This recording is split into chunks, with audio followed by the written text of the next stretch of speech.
Assalamualaikum warahmatullahi wabarakatuh. Perkenalkan, kami dari kelompok 5 dengan beranggotakan saya sendiri, Kurnia Pradilawati, dengan NPM 20220005, Selviana Suma dengan NPM 20220006, dan Nurnilam Sari dengan NPM 20220016 dengan materi konsep akidah dalam Islam. Assalamualaikum warahmatullahi wabarakatuh. Segala puji Allah yang Maha Mengetahui dan Maha Bijaksana, yang telah memberi petunjuk agama yang lurus kepada hambanya dan hanya kepadanya salawat serta salam semoga tercurahkan kepada Nabi Muhammad SAW yang membimbing umatnya dengan suri tauladannya yang baik. Dan segala puji syukur kehadirat Allah Subhanahu wa Ta'ala yang telah memberikan anugerah, kesempatan dan pemikiran kepada kami untuk dapat menyelesaikan makalah ini. Makalah ini merupakan pengetahuan tentang konsep akidah dalam Islam. Semua ini dirangkum dalam makalah agar penambahan terhadap permasalahan lebih mudah dan dipahami lebih singkat dan akurat.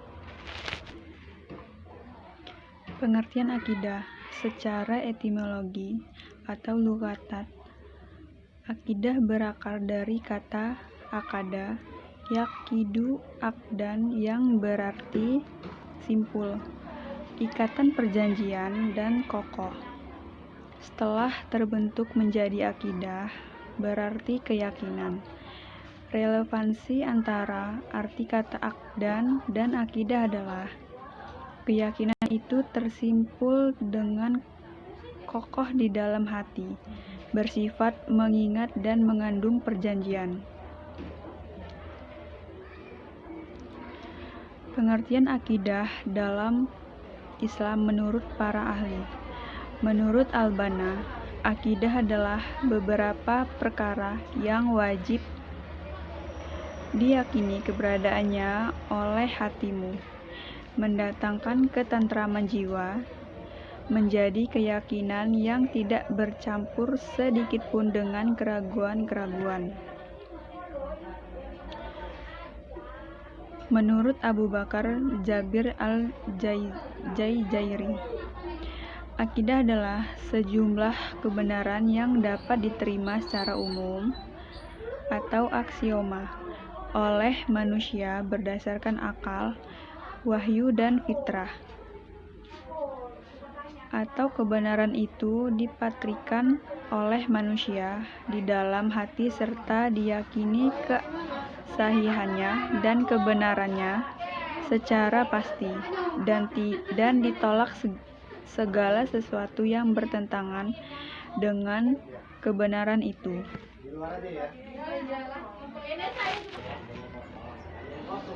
Landasan filosofis akidah Islam. Pendapat filosof berat tentang Tuhan.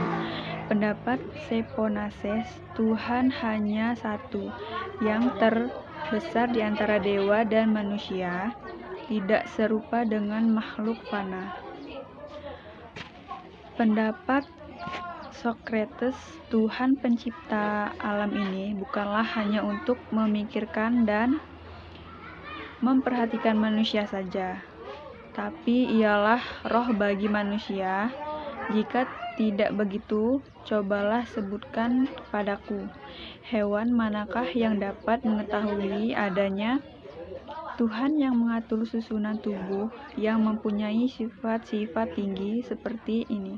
Coba katakan hewan mana selain manusia yang dapat dibawa akalnya menyembuh dan berhidamah pada Tuhan.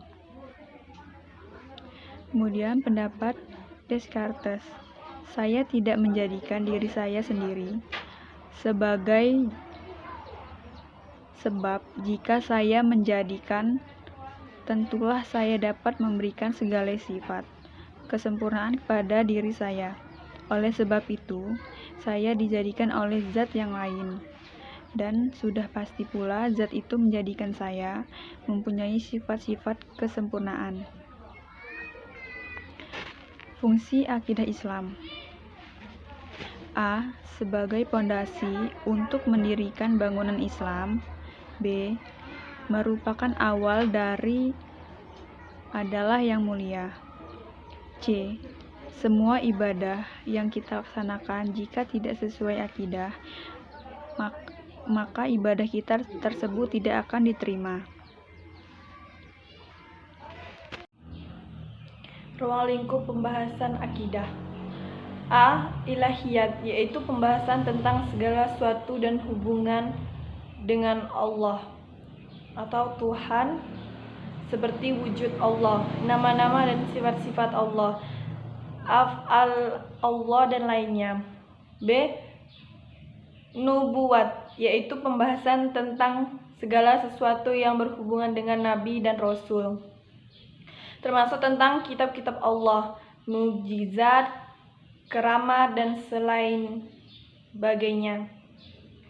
Ruhaniyat, yaitu pembahasan tentang segala sesuatu yang berhubungan dengan alam metafisik seperti malaikat, jin, iblis, setan, roh, dan lain sebagainya.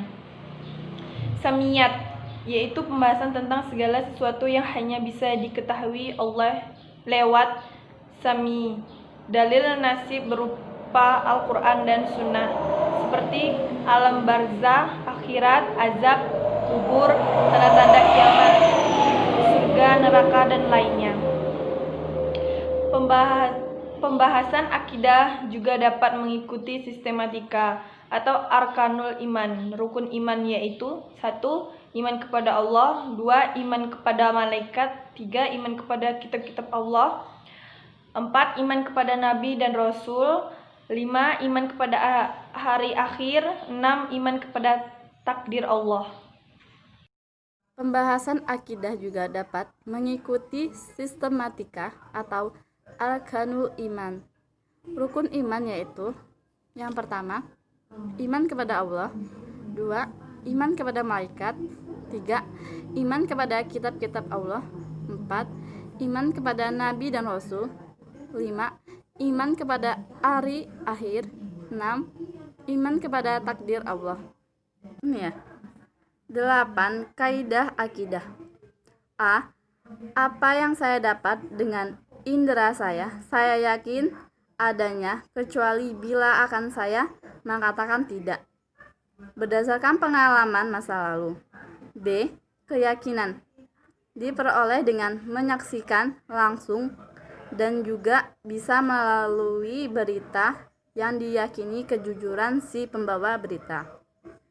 C.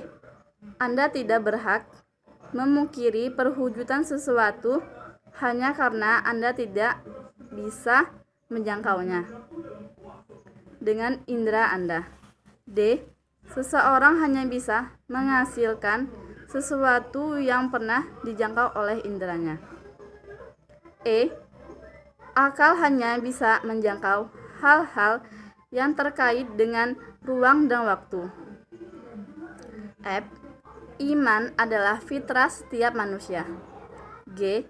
Kepuasan materi di dunia sangat terbatas. H. Keyakinan tentang hari akhir adalah konsekuensi logis dari keyakinan tentang adanya Allah. Aliran akidah Islam. Pertama, tauhid, kekesaan. 2. Al-hadulu, keadilan. 3. Wal wahid, janji dan ancaman. 4. Al-manjilah baina manjiladaini, tempat di antara dia. 5. Amarah ma'ruf nahi mungkar, menyuruh kebaikan dan melarang kejelekan. Mungkin itu saja yang bisa kelompok kami sampaikan. Apabila kelompok kami dalam penyampaian materi ada kesalahan, kami mohon maaf. Kepada Allah kami mohon ampun. Kami akhiri. Wassalamualaikum warahmatullahi wabarakatuh.